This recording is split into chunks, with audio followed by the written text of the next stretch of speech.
اما بعد، قال اللہ تعالیٰ فی القرآن المجید والفرقان الحمید، اعوذ باللہ من الشیطان الرجیم، بسم اللہ الرحمن الرحیم۔ فمن کان یرجو لقاء ربہ فلیعمل عملا صالحا ولا یشرک بعبادۃ ربہ احدا۔ وقال النبی صلی اللہ علیہ وسلم افضل الجہاد جہاد النفس۔ وقال میرا مہدی موعود علیہ السلام زیستن بجان کفر است۔ صدق اللہ العظیم وصدق رسولہ النبی الکریم وصدق المہدی الموعود علیہ الصلاۃ والتسلیم۔ ساری تعریف اللہ تعالیٰ کے لیے سزاوار ہے جو رب العالمین ہے۔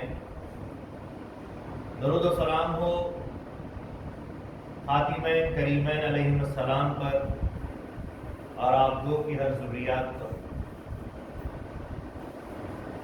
حاضرین گرامی، آج سے انشاءاللہ العزیز اگلے 7 دنوں تک سامانے حضرت بندگی میراں سید محمود ثانی مہدی رضی اللہ تعالیٰ عنہ کی بیان کی نشستیں رکھی جا رہی ہیں۔ آج نشست کا پہلا دن ہے۔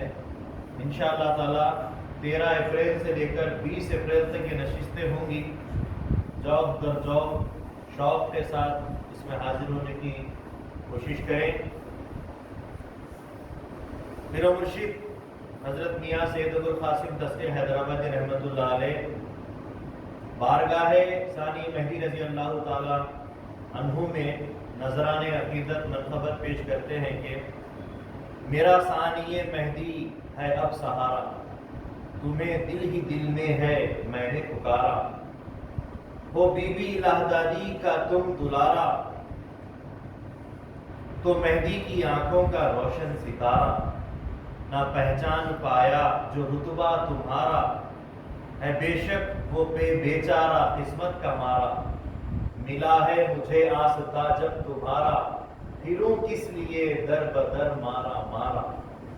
بہرحال ثانی مہدی رضی اللہ تعالیٰ عنہ کی منقبت کے چند اشعار پیش کرتے ہوئے آج کے ابتدائی موضوع پر آتے ہیں۔ کم سے کم آدھے گھنٹے کا وقت رکھا گیا ہے، زیادہ کی کوئی خیر نہیں۔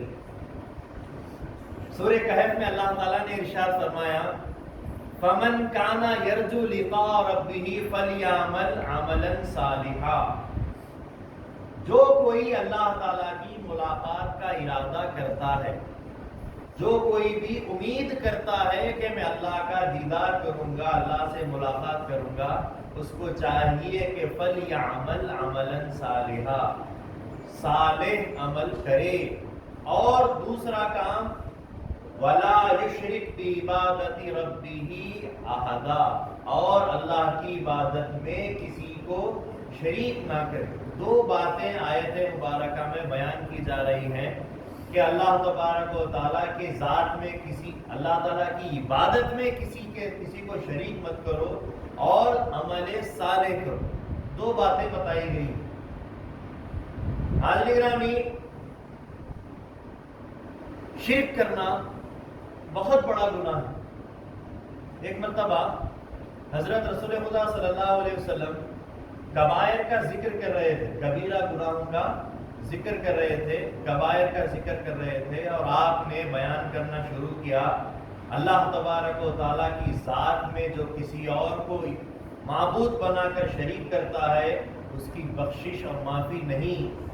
جو ماں باپ کا دل دکاتا ہے اور ان کی نافرمانی کرتا ہے اس کی بخشش نہیں۔ جو زنا کرتا ہے کبیرہ گناہ ہے، جب تک کہ توبہ نہ کرے اس کی بخشش نہیں۔ جو جھوٹی قسم کھاتا ہے اس کی بخشش نہیں۔ یہ بولتے بولتے حضرت ابو بکر رضی اللہ تعالیٰ عنہ حدیث کے راوی ہیں، بتاتے ہیں کہ رسول پاک صلی اللہ علیہ وسلم جلال میں آ گئے۔ ایک دم رسول پاک صلی اللہ علیہ وسلم کا چہرے مبارک، چہرے انور سرخ ہو گیا جلال کی وجہ سے، غصہ آ گیا کہ یہ کتنی سخت ترین چیزیں ہیں، ان سے بچنا چاہیے، اور اگر کر جائیں تو معافی بہت مشکل ہے۔ یہ رسول پاک صلی اللہ علیہ وسلم نے بتایا۔ تو مطلب یہ کہ سختی ان چیزوں کے لیے بتائی ہے رسول پاک صلی اللہ علیہ وسلم نے اپنے چہرے انور کو سرخ کر کے کہ ہرگز مسلمانوں سے یہ کام نہیں ہونا چاہے. اور اس میں سب سے پہلا کام کیا تھا؟ اللہ کی ذات میں کسی اور کو شریک کرنا. اسی طریقے سے شرک کے تعلق سے اور ایک بات آتی ہے. تفسیر احسن البیان کے اندر یہ بات مفسرین بیان کرتے ہیں کہ بدعت اور شرک کو رسول پاک صلی اللہ علیہ وسلم نے حبط اعمالہم کے ساتھ ذکر کیا ہے. یعنی اعمال حبط کر لیے جاتے ہیں، ضائع کر دیے جاتے ہیں. جو شرک کرتا ہے یا کوئی بدعت کرتا ہے تو اس کے نام اعمال حبط کر دیے جاتے ہیں، یعنی کہ ضائع کر دیے جاتے ہیں، برباد کر دیے جاتے ہیں. تو شرک اور بدعت سے ہمیشہ بچنا چاہیے بتایا گیا. یہاں تک کہ رسول پاک صلی اللہ علیہ وسلم ایک مرتبہ فرماتے ہیں میں اپنی امت کے تعلق سے خوف کھاتا ہوں، ڈرتا ہوں شرک کی وجہ سے، اور میں یہ کہتا ہوں کہ میری امت کوئی سورج کو پوجا یا پھر چاند کی پوجا یا کسی بت پرستی کی پوجا نہیں کرے گی. میں ڈرتا ہوں غیر اللہ کی پوجا کرنے کو کہ عبادت خدا کی کریں گے لیکن پوشیدہ طور پر گناہیں کریں گے. صحابہ حیران ہو گئے، پریشان ہو گئے. تو رسول پاک صلی اللہ علیہ وسلم نے فرمایا کہ شرک جلی نہیں، شرک خفی مراد ہے. بڑی بڑی آخر وقت میں امت محمدیہ کی حالت ایسی ہوگی کہ بڑی بڑی نمازیں پڑھیں گی، لمبی لمبی قطار ہوں گی نمازوں کی، بڑی بڑی داڑیاں ہوں گی، لیکن وہ سارا کا سارا کام اپنے نفس کے لیے ہوگا، اپنے نفس امارہ کے لیے ہوگا. ریاکاری ہوگی. عبادت بظاہر خدا کی کریں گے لیکن اندر ہی اندر خود کی پرستش، خود پرستی جس کو بولتے ہیں، اپنی ہی آپ کی عبادت کریں گے. حضور اس چیز سے خوف کھا کر فرماتے ہیں کہ میں ڈرتا ہوں میری امت آئندہ وقت میں شرک کرے گی. شرک یہ نہیں کہ سورج کی پوجا کرے گی، کہ چاند کی پوجا کرے گی، کہ بت کی پوجا کرے گی، بلکہ عبادت تو خدا کی کرے گی لیکن اپنی خود کی عبادت اس میں پنہا ہوں گی. وہ خود پرستی کی، انا پرستی کی عبادت کرے گی. تو یہ رسول پاک صلی اللہ علیہ وسلم فرما رہے ہیں. باقی تو رسول پاک صلی اللہ علیہ وسلم نے کئی جگہ پر لوگوں کو نفس کے تعلق سے سمجھایا ہے، بتایا ہے کہ اپنے نفس کے اوپر قابو پاؤ. رسول پاک صلی اللہ علیہ وسلم جب کبھی جہاد سے تشریف واپس لاتے تھے تو لوگوں کو ہدایت کرتے تھے ہم چھوٹے جہاد سے بڑے جہاد کی طرف آ گئے ہیں. حضرت ابو بکر صدیق رضی اللہ تعالیٰ عنہ بولتے ہیں رجعنا من الجہاد الاصغر الى الجہاد الاکبر، ہم چھوٹے جہاد سے بڑے جہاد کی طرف آ گئے. دیگر ساتھی صحابہ پوچھتے ہیں یہ کیسے؟ حضرت ابو بکر صدیق رضی اللہ تعالیٰ عنہ فرماتے ہیں کہ میدان جنگ میں کافروں سے لڑنا، ان سے جہاد کرنا، اس کے لیے ہتھیار بھی ہوتے ہیں، کافر نظر بھی آتے ہیں، وقت جگہ معلوم ہوتی ہے، لیکن جو نفس سے جہاد کرنا ہے اس کے لیے کوئی میدان میں جانے کی ضرورت نہیں، ہر وقت جہاد کرنا پڑتا ہے. ہتھیار کیا ہے یہ بھی زیادہ معلوم نہیں، اور اس کا وار کب ہو جائے یہ بھی معلوم نہیں، کوئی وقت نہیں. اگر میدان جنگ میں کافر کی زد میں آ کر اگر شہید ہو جاتے ہیں تو شہادت ملتی ہے، اور اگر زندہ رہ کر اس کو مار دیتے ہیں تو غازی بنتے ہیں. لیکن نفس سے اگر لڑتے ہیں مارنا ہی پڑے گا، مریں گے تو ختم ہو جائیں گے، ایمان سے بھی جائیں گے، دین دنیا سب سے جائیں گے، مارنا ہی پڑے گا. اس میں غازی ہی ہونا شرط ہے، اس میں شہادت کا مقام نہیں ہے. اگر اس سے مارے جائیں گے تو برباد ہو جائیں گے، اپنے اعمال ضائع ہو جائیں گے. تو یہ یہاں تک کہ حضرت میرا مہدی موعود علیہ السلام نے بھی ارشاد فرمایا ہستی کے تعلق سے کہ زیستم بجان کفر است، یعنی اپنی ہستی کو باقی رکھتے ہوئے زندگی گزارنا کفر ہے. میں ہوں بولتے ہوئے زندگی گزارنا کفر ہے.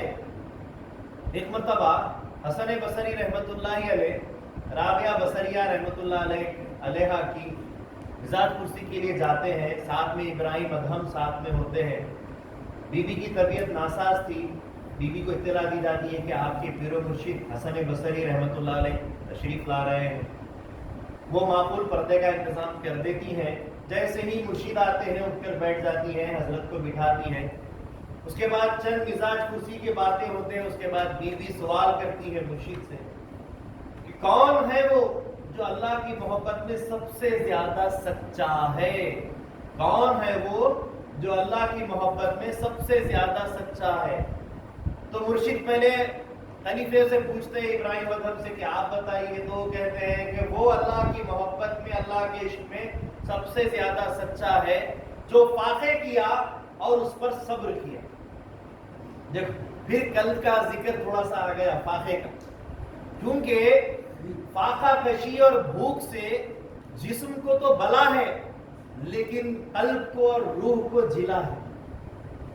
تو حضرت کہتے ہیں ابراہیم ادہم کہ وہ شخص سب سے زیادہ اللہ کی محبت میں سچا ہے جو فاقہ کیا اور اس پہ صبر کیا. تو کہا کہ ٹھیک ہے حضرت آپ فرمائیے. مرشد کہتے ہیں کہ وہ شخص اللہ کی محبت میں سب سے زیادہ سچا ہے جو فاقے کیا اور اس کا مزہ لیا. انہوں نے کیا کہا تھا؟ فاقے تو کیا لیکن صبر کیا، برداشت کیا. حضرت بولتے ہیں کہ فاقے کیا اور اس کا مزہ لیا. تو بی بی پھر کہتی ہے کہ ابھی بھی دوئی باقی ہے، ابھی بھی غیریت باقی ہے. تو پھر مرشد کہتے ہیں کہ بی بی آپ بتائیے. تو بی بی رابعہ بصریہ کہتی ہیں کہ وہ شخص اللہ کی محبت میں اور عشق میں سب سے زیادہ سچا ہے جو فاقے کیا اور فاقوں کا شعور بھی نہ رہا، اس کو پتا بھی نہ رہا کہ میں فاقے میں ہوں یا نہیں ہوں. یعنی کہ اپنے نفس کو کھو دینا، اپنی ہستی کو چھوڑ دینا، اپنی ہستی کو مٹا دینے کا نام ہی شرک خفی کو ختم کرنا ہے. یہاں پر یہی تذکرہ کیا جا رہا ہے آیت مبارکہ میں. جو کوئی فمن کانا یرجو لقاء ربہ فلیعمل عملا صالحا، جو کوئی اللہ تعالیٰ کی ملاقات، اللہ کا دیدار کرنا چاہتا ہے اس کو چاہیے کہ صالح عمل کرے. تو صالح عمل کیا ہے؟ ترک نفس، اپنے نفس امارہ کو، اپنی ہستی کو، اپنے وجود کو ختم کرنے کا نام ہی عمل صالح ہے. اور اس کی بنیاد ترک دنیا سے شروع ہوتی ہے. اور آگے ترک نفس کا ذکر اس لیے تاکید سے کیا جا رہا ہے کہ آگے عبادت میں شرک کا تذکرہ قرآن میں آیا ہے. وَلَا يُشْرِكْ بِعِبَادَةِ رَبِّهِ أَحَدًا، کہ اللہ کی عبادت میں کسی کو شریک نہ کرے. جب عبادت اللہ کی بول کر رہا ہے اب وہاں کس کو شریک کرے گا؟ سوائے خود کی جان کے اور کوئی نہیں رہے گا. اللہ کے دربار میں تو کھڑا ہے، اب اس کی عبادت میں کسی کو شریک کر رہا ہے تو اپنے وجود کو اگر ظاہر رکھتا ہے، باقی رکھتا ہے تو اپنے وجود کا ہی شرک کرتا ہے. اپنے وجود کو کھو دینے کا نام ہے. اسی لیے مہدی موعود علیہ السلام نے جا بجا ذکر کی جس کسی کو تعلیم دی یہی تعلیم دی کہ الا اللہ، تو ہے، لا الہ ہو نہیں، اے اللہ صرف تو ہے اور تیرے سوائے کچھ نہیں، یہاں تک کہ ہو نہیں، میں خود بھی باقی نہیں کی تعلیم مہدی موعود علیہ السلام نے دی ہے. یہ ہو نہیں کی تعلیم، یہ نیست کی تعلیم، یہ وجود ہستی کو فنا کرنے کی تعلیم رسول پاک صلی اللہ علیہ وسلم کے زمانے سے چلی آ رہی ہے. رسول پاک صلی اللہ علیہ وسلم نے اپنی ہستی کو جہاں پر پیش کرنا ہے نبی کی حیثیت سے وہاں پیش کیا، اور جہاں پر پیش کرنا نہیں ہے وہاں پر کہا کہ انما انا بشر مثلکم، میں تمہاری طرح عام بشر ہوں کہہ دیا. اپنی ہستی کو عام بتانے کے لیے، کبھی خاص بتانے کے لیے وہ ما ارسلناک الا رحمۃ للعالمین بتایا. قد جاءکم من اللہ نور و کتاب مبین بتایا. الرحمن علم القرآن کا مقام بتایا. لیکن جہاں پر عاجزی اور انکساری کی بات تھی وہاں پر بتایا کہ انما انا بشر مثلکم، میں تمہاری طرح عام بشر. تو یہ تعلیم ہے رسول پاک صلی اللہ علیہ وسلم کی جو قرآن سے مل رہی ہے، جو حدیثوں سے مل رہی ہے. یہاں تک کہ مہدی موعود علیہ السلام نے بھی بندہ ہیچ مذہب نیا بردے مذہب ما کتاب اللہ و اتباع محمد رسول اللہ کے تحت آپ نے بھی نفس امارہ کو فنا کرنے کی تعلیم دی. اب اس کی اس آیت کی، اس بات کی، اس تمہید کی جو خصوصیات ہے ثانی مہدی رضی اللہ تعالیٰ عنہ کی زندگی میں، اب میں اس کو بیان کرنے کی جسارت کروں گا انشاءاللہ العزیز۔ حضرت بندگی میاں شاہ دلاور رضی اللہ تعالیٰ عنہ نے بھی نفس کے تعلق سے فرمایا کہ نفس باقی فساد باقی، جہاں نفس رہ جاتا ہے وہاں فساد ہو جاتا ہے۔ کتنی نفس کی جو ہے سو ملامت جو سو بتائی گئی ہے کہ نفس کو باقی رکھنا۔ اولین دور میں رسول پاک صلی اللہ علیہ وسلم کے صحابہ میں حضرت مالک بن دینار رضی اللہ تعالیٰ عنہ جو جہاز کے ذریعے سے سفر کرتے ہوئے کیرلا تشریف لائے، وہاں پر دین اسلام کی تعلیم دی، جہاں فقیر نے بھی جو ہے سو حضرت کے دربار میں رسائی حاصل کی، زیارت سے مشرف ہوا ہے۔ حضرت مالک بن دینار رضی اللہ تعالیٰ عنہ کی ایک بات اچھی یاد آ رہی ہے کہ وہ بازار سے گزر رہے تھے اور اچانک انجیر ٹوکرے میں بھرا ہوا دیکھا۔ آپ کے پاس کچھ پیسے نہیں تھے، اپنی جوتیاں، پھٹی پرانی جوتیاں نکالے اور دکاندار کے سامنے دینے لگے۔ اس جوتیوں کے بدلے جتنے انجیر آتے ہیں دے دو، مجھے خواہش ہو رہی ہے کہ میں انجیر کھاؤں، اس کے بدلے میں جتنے انجیر آتے دے دو۔ اس دکاندار نے جوتیاں دیکھی اور کہنے لگا یہ تو پھٹی ہوئی جوتیاں ہیں، اس کے مول میں انجیر کہاں سے آئیں گے، اس کا تو کوئی مول ہی نہیں ہے، اس کا کوئی بھاؤ ہی نہیں بنتا ہے، آپ کو انجیر نہیں ملیں گے، آپ جائیے۔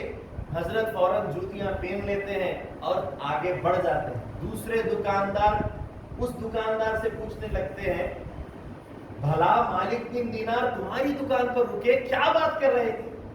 کہا کہ معلوم نہیں کوئی فقیر آدمی ہے، جوتیوں کے بدلے انجیر مانگ رہا تھا، جوتیاں بالکل بیکار تھیں، اس لیے میں نے کوئی قیمت جوتیوں کی نہیں بتائی، انجیر اس کے بدلے نہیں ملیں گے کہہ دیا۔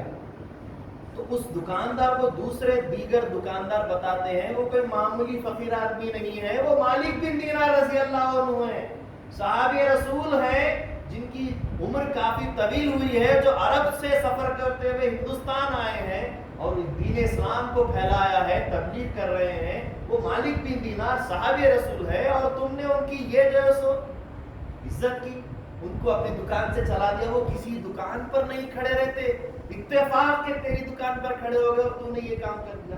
اس کو ہوش کے ناخن آئے، اس نے فوراً اپنے غلام کو بلایا اور ایک ٹوکرا پورا اس کے سر پر، غلام کے سر پر انجیروں کا رکھ دیا اور کہہ دیا اگر یہ ٹوکرا انجیروں کا مالک بن دینار رضی اللہ عنہ تجھ سے قبول کر لیتے ہیں تو آزاد۔ وہ فوراً ٹوکرا لے کر دوڑتا ہوا مالک بن دینار رضی اللہ عنہ کے پاس پہنچتا ہے اور پہنچنے کے بعد ٹوکرا پیش کرتا ہے کہ اسے اللہ دیا، قبول کر لیجیے۔ کہا کہ کس نے بھیجا ہے؟ اس دکاندار نے بھیجا ہے۔ تو بولے کیا بدلے میں ہے؟ کسی بدلے میں نہیں، بس یہ آپ قبول کر لیجیے، آپ اگر اس کو قبول کر لیں گے تو میں آزاد ہو جاؤں۔ بولے مجھے انجیر اب نہیں چاہیے، اب مجھے انجیر کی خواہش نہیں رہی، اب مجھے انجیر نہیں چاہیے۔ کہا کہ آپ کو نہیں چاہیے لیکن پھر بھی قبول کر لیجئے کہ اس کی قبولیت میں میری آزادی چھپی ہوئی ہے۔ تو حضرت مالک بن دینار رضی اللہ تعالیٰ عنہ کو غضب آ جاتا ہے اور آپ قسم کھا لیتے ہیں اب ہرگز انجیر نہیں کھاؤں گا، اگرچہ کہ اس کی قبولیت میں تیری آزادی ہے لیکن اس کی قبولیت میں میرے لیے عذاب ہے، اب اس کو میں قبول نہیں کر سکتا، قیامت میں جب اللہ کھلائے گا اس وقت انجیر کھاؤں گا، اب انجیر نہیں کھاؤں گا۔ یہ آپ انجیر چھوڑ کر چلے جاتے ہیں۔ اسی لیے آخری وقت میں پھر حضرت کو، جبکہ لاکھوں مرید آپ کے جماعت ہے آپ کے بستر کے پاس، اچانک آپ ظاہر کرتے ہیں کہ میں دودھ کے اندر روٹی چور کر اس میں گھی ڈال کر سرید بنا کر پینے کی خواہش کرتا ہوں۔ فوراً مرید دوڑے، دودھ لے کر روٹی چور دیے، گھی وغیرہ سب ملا کر پیش کر دیا، حضرت لیجیے۔ حضرت اپنے بستر مرگ سے اٹھ کر بیٹھے، کٹورا ہاتھ میں لیتے ہیں اور پینے کے لیے بس لمحہ بھر کا فاصلہ تھا، لے کر ہونٹ کو لگانا تھا، اتنے میں اندر سے دل سے آواز آتی ہے کہ اے مالک بن دینار تو نے 30 سال صبر کیا ہے، آج آخری لمحات میں تیرے صبر کا دامن کیسے چھوٹ رہا ہے؟ فوراً دل سے جو آواز آئی وہ گھر کر گئی دماغ میں، فوراً کٹورا بازو رکھا، لیٹ گئے اور اپنے دل پر ہاتھ رکھتے ہوئے تھپکتے چلے گئے کہ صبر، ان اللہ مع الصابرین، اللہ صبر کرنے والوں کے ساتھ ہوتا ہے، کہتے ہوئے اپنی آخری سانس لے۔ مطلب یہ کہ جو نفس امارہ ہے جو آپ کے وجود کو ہمیشہ برقرار ہونے پر آمادہ کرتا ہے، بتاتا ہے کہ تو ہے، تیری خواہش ہے، تو اس کو پورا کر، اس کے اوپر قابو پانے والے ہی اللہ والے ہوتے ہیں، وہی چیز حاصل کرتے ہیں، وہی عمل صالح کرتے ہیں جو اللہ تعالیٰ تک پہنچا دیتا ہے۔ بہرحال مہدی موعود علیہ السلام کا زمانہ، مہدی موعود علیہ السلام 847 ہجری میں جونپور مقام میں پیدا ہوئے، 847 ہجری میں جونپور مقام میں پیدا ہوئے، اور اس کے بعد 866 ہجری میں آپ کا نکاح ہوا بی بی لہدادی رضی اللہ تعالیٰ عنہ سے، جو آپ کی چچا زاد بہن بھی لگتی تھی۔ 47 میں پیدا ہوئے، 66 کے اندر آپ کا جو ہے سو عقد ہوا، اور جو ہے سو 68 میں حضرت بی بی خنزہ بڑنجی رضی اللہ تعالیٰ عنہ کی پہلی ولادت ہوئی، دختر نیک اختر مہدی موعود علیہ السلام کی ولادت ہوئی۔ اس کے ایک سال بعد 869 میں حضرت بندگی میرا سید محمود ثانی مہدی رضی اللہ تعالیٰ عنہ کی ولادت باسعادت عمل میں آئی۔ جس وقت مہدی موعود علیہ السلام کے گھر میں حضرت بندگی میرا سید محمود ثانی مہدی رضی اللہ تعالیٰ عنہ پیدا ہوئے، تو اللہ تبارک و تعالیٰ کی طرف سے حضرت مہدی موعود علیہ السلام کو حکم ہوا کہ اے سید محمد، اس پسر ترا ہم نام حبیب من محمد کردہ ایم، وہ نام محمد بر عرش تن محمود است، وہ نام محمد در آسمان چہارم سید مبارک است، وہ نام محمد بر زمین محمد گردان عبدیم، وہ نام حبیب من کے بر عرش است، ای پسر نام نہادیم، تو ہم سید محمود این پسر را نام بخاں۔ یعنی کہ مہدی موعود علیہ السلام کو اللہ تعالیٰ کی طرف سے حکم ہوا کہ اے سید محمد، اس بچے کا نام ہمارے حبیب کے نام پر جو محمد ہے اس کے نام پر محمود رکھ، کہ محمد کا عرش پر نام محمود ہے، محمد کا چوتھے آسمان پر نام سید مبارک ہے، اور محمد کا زمین پہ نام محمد ہے۔ بس اس بنا پر ہمارے حبیب کے اس نام عرش کے نام پر تو اس بندے کا نام، اپنے فرزند کا نام محمود رکھ۔ اللہ کی طرف سے فرمان ہوا ہے، یہ بڑی غور کرنے کی بات ہے۔ مہدی موعود علیہ السلام ویسے بھی جو بھی کام کرتے ہیں خدا کے حکم سے آپ ہٹ کر کام نہیں کرتے، جیسا کہ رسول پاک صلی اللہ علیہ وسلم کی پاکی صافی کے تعلق سے خود خدا نے بھی قرآن میں ارشاد فرما دیا ہے، وَمَا يَنْطِقُ عَنِ الْهَوَىٰ إِنْ هُوَ إِلَّا وَحْيٌ يُوحَىٰ، کہ وہ اپنی طرف سے کچھ بات نہیں کرتے، جو کچھ بھی کرتے ہیں کہتے ہیں وہی ہوتی ہے تو کرتے ہیں۔ مہدی موعود علیہ السلام بھی اللہ کی مراد ہے، مراد اللہ ہے، وہ بھی اپنی طرف سے کچھ نہیں کہتے، لیکن اس فرمان کے اندر، اس واقعے کے اندر خود فرمان خداوندی خاص طور پر بتائی جا رہی ہے کہ اللہ کا فرمان مہدی موعود کو ہوا ہے کہ اس فرزند کا نام محمد کے نام پر جو عرش پر محمود ہے وہ نام اس فرزند کا رکھو۔ ایسا پہلے بھی ہوا ہے۔ آل عمران کے اندر حضرت زکریا علیہ السلام اللہ تعالیٰ سے مانگ رہے ہیں، قالا ربی حب لی من لدنک ذریۃ طیبۃ انک انت السمیع الدعاء، اے میرے پروردگار اپنی جانب سے ایک پاک اور طیب اولاد مجھے عطا کر دے، جس پر سے اللہ تعالیٰ نے فرزند کا نام دے کر ان کو فرزند عطا کیا۔ سورہ مریم میں اللہ نے پھر ارشاد فرمایا، یا زکریا انی نبشرک بغلام اسمہ یحییٰ، اے زکریا ہم تم کو خوشخبری دے رہے ہیں بیٹے کی، اور اس کا نام یحییٰ رکھنا۔ اللہ تعالیٰ کی عادت سے اللہ کام کر رہا ہے.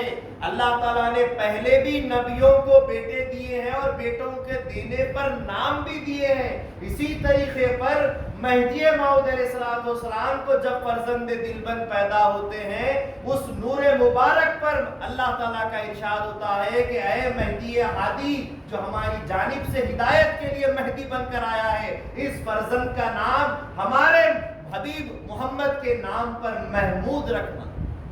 تو تب جا کر حضرت ثانی مہدی رضی اللہ تعالیٰ عنہ کا نام گرامی محمود رکھا گیا. یہ 869 ہجری کا واقعہ ہے. اس کے بعد 875 ہجری میں حضرت بی بی فاطمہ خاتون ولایت رضی اللہ تعالی عنہا کی ولادت ہوئی.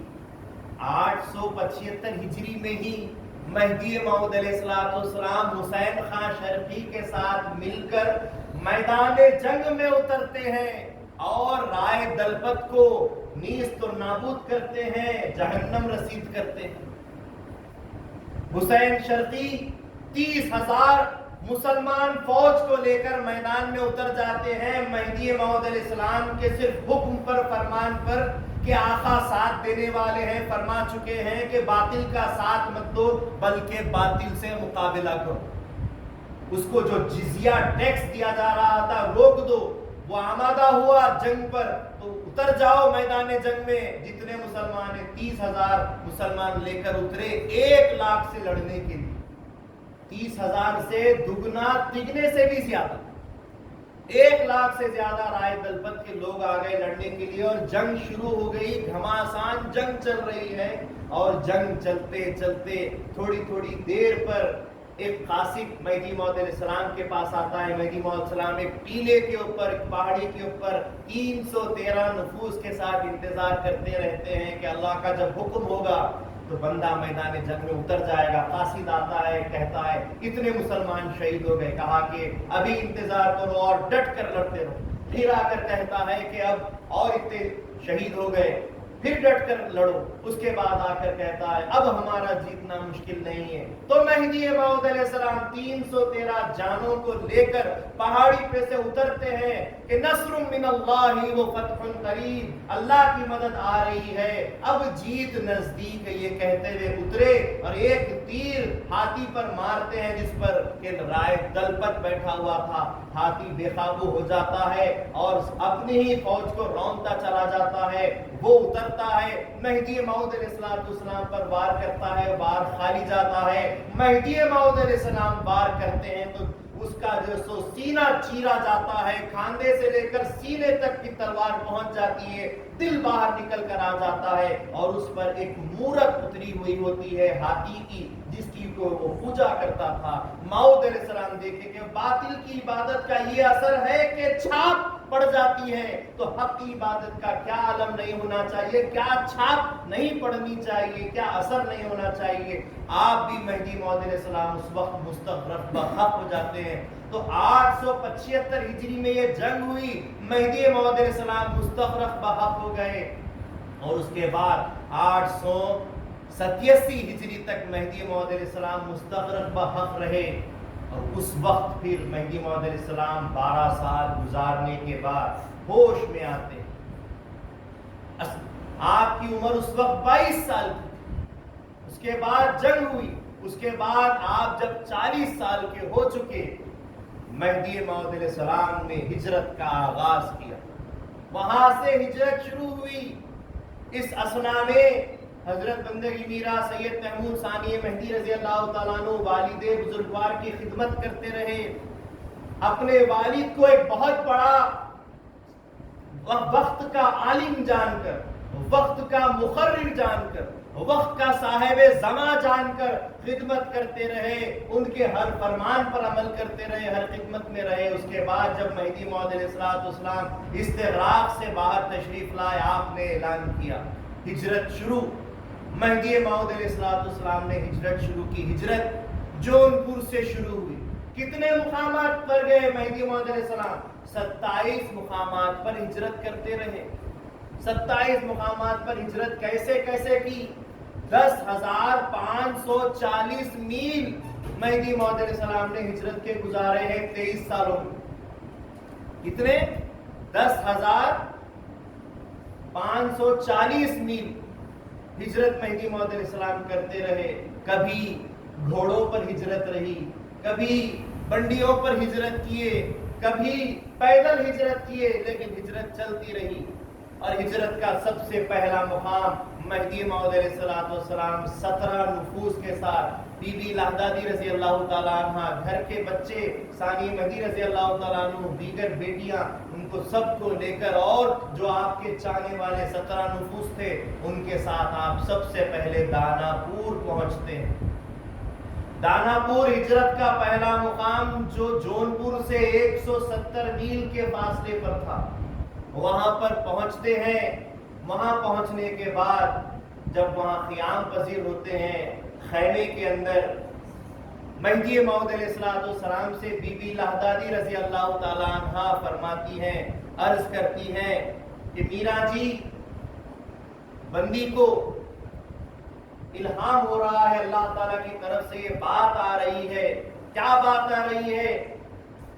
بی بی لہدادی کہتی ہے, حق تعالیٰ بتا کی تمام حکم شد کے شوہر تو سید محمد است آرام مہدی موعود کر دے تصدیق. بی بی عرض کرتی ہے مہدی موعود علیہ السلام سے کہ مجھے حق تعالیٰ کی طرف سے یہ تاکید ہو رہی ہے, بار بار یہ حکم ہو رہا ہے کہ ہم نے تیرے شوہر سید محمد کو مہدی موعود گردانا ہے, تو اس کی تصدیق کر. بی بی لہدادی رضی اللہ تعالیٰ عنہ جیسے ہی یہ بات رکھتی ہے, مہدی موعود علیہ السلام اس پر سے جواب دہ ہوتے ہیں, فرماتے ہیں کہ ہاں جو کچھ بھی تم کو الہام ہو رہا ہے, بندے کے اوپر بھی یہ بات ہو رہی ہے, لیکن وقت آنے پر اس کا اظہار کیا جائے گا. جو کچھ ہو رہا ہے بالکل سچ ہے. جیسی یہ بات ہوئی, بی بی لہدادی رضی اللہ تعالیٰ عنہ مہدی موعود علیہ السلام کی قدمبوسی بجا لاتی ہے اور ان کی تصدیق کرتی ہے اور کہتی ہے, عرض کرتی ہے کہ میرا جی آپ گواہ رہیے کہ بندی آپ کی مہدیت کی تصدیق کرتی ہے اور وہی عقائد سے تصدیق کرتی ہے جیسا کہ رسول پاک صلی اللہ علیہ وسلم کی تصدیق کرنی ہوتی ہے. اس کے بعد مہدی موعود علیہ السلام سے اپنے تمام گناہوں کی تقصیر معاف کرواتی ہے کہ اگر بندی سے زندگی بھر کوئی تکلیف, کوئی گناہ ہو گیا ہو تو خدا را آپ معاف کرے, اور آپ گواہ رہیں کہ بندی آپ کی مصدقہ, پہلی تصدیق کرنے والی. تو عورتوں میں سب سے پہلی تصدیق کرنے والی حضرت بی بی لہدادی رضی اللہ تعالیٰ عنہ. اس گفتگو کو حضرت بندگی میرا سید محمود ثانی مہدی رضی اللہ تعالیٰ عنہ خیمے کے باہر کھڑے ہو کر سن لیتے ہیں. یہ گفتگو سن لیتے ہیں ثانی مہدی رضی اللہ تعالیٰ عنہ, اور سننے کے بعد غش کھا کر گر جاتے ہیں. آواز آتی ہے, آواز آنا الگ ہے, لیکن اس آواز کے بعد مہدی موعود علیہ السلام کو حکم ہوتا ہے, اللہ تعالیٰ کا حکم ہوتا ہے مہدی موعود علیہ السلام کو کہ ہمارا بندہ ہماری ذات میں مستغرق اور فنا ہو کر بیٹھا ہے, گرا ہے, جاؤ اور اس کو گود میں لے کر اس کی کیفیت لو. مہدی موعود علیہ السلام حکم خدا پر, جہاں پر بھی ثانی مہدی رضی اللہ تعالیٰ عنہ کا تذکرہ ہو رہا ہے, وہاں اللہ تعالیٰ کا ساتھ ساتھ حکم بھی ہو رہا ہے, جاؤ سید محمود کے پاس. تو مہدی موعود علیہ السلام خیمے سے باہر تشریف لاتے ہیں. کیا دیکھتے ہیں کہ ثانی مہدی رضی اللہ تعالیٰ عنہ واصل بحق ہو کر ہے. ان کو اٹھاتے ہیں, خیمے میں لاتے ہیں اور ان کو اپنی گود میں رکھ کر بی بی لہدادی رضی اللہ تعالیٰ عنہ سے فرماتے ہیں کہ دیکھو بی بی, بھائی سید محمود کا استخوان, گوشت پوست, داویہ, مویہ بھائی سید محمود لا الہ الا اللہ شدست, کہ ان کا استخوان, گوشت پوست, خون, یہاں تک کہ بال الا اللہ ہو گیا ہے. یہ کہنے کے بعد بی بی کو بتاتے ہیں, اپنے سینے پر ہاتھ رکھتے ہیں اور کہتے ہیں کہ اللہ تعالیٰ نے جو کچھ بھی اس سینے میں دیا ہے، پھر اپنا ہاتھ ثانی مہدی رضی اللہ تعالیٰ عنہ کے سینے پہ رکھ کر فرماتے ہیں اللہ تعالیٰ نے اس سینے میں بالواسطہ ڈالا ہے، اس بندے کے واسطے سے ان کے دل میں ڈالا ہے، فرماتے ہیں۔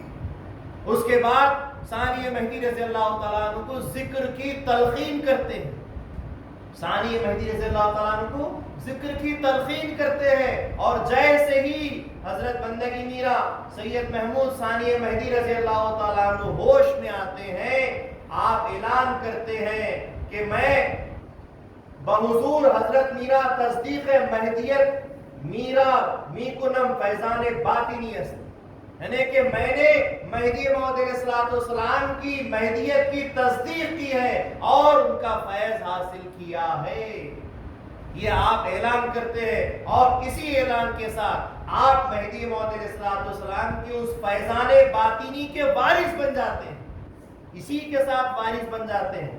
بہرحال بڑا مشہور مقولہ بھی ہے الولد سر لابیہ، کہ باپ ہمیشہ بیٹے کا راز ہی ہوتا ہے، بیٹا اپنے والد کے کمالات کا مظہر ہی ہوتا ہے، تو وہ مظہر مہدی موعود علیہ السلام کا ثانی مہدی رضی اللہ تعالیٰ عنہ جو بنے ہیں، اب اس میں ایک خاص نقطہ ہے جو انشاءاللہ کل بیان کیا جائے گا۔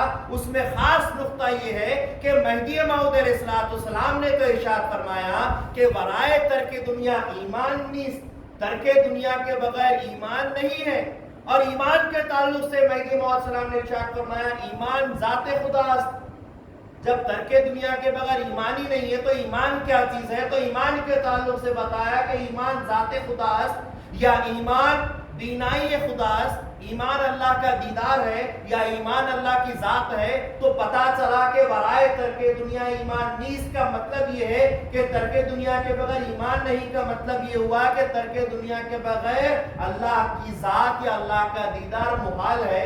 تو یہاں اب یہ بات اصل سوال کر رہی ہے کہ ثانی مہدی رضی اللہ تعالیٰ عنہ نے ابھی تک ترک دنیا نہیں کی ہے اور ان کا بال بال الا اللہ ہو گیا، اللہ خود کہہ رہا ہے کہ ہماری ذات پہ مستغرق ہو کر فنا ہو گیا ہمارا بندہ۔ تو بہرحال ابھی کسب کی آگے منزلیں بتائی جا رہی ہیں چاپانیر شریف کے اندر، ابھی کسب ہونا ہے، بعد میں ترک دنیا ہونی ہے۔ تو یہ کیسے ہو گیا کہ کسب ہی ابھی برابر نہیں ہوا، ترک ہی ابھی نہیں ہوئی، اس سے پہلے ہی دیدار خدا حاصل ہو گیا، جبکہ ترک دنیا کے بغیر دیدار خدا نہیں ملتا؟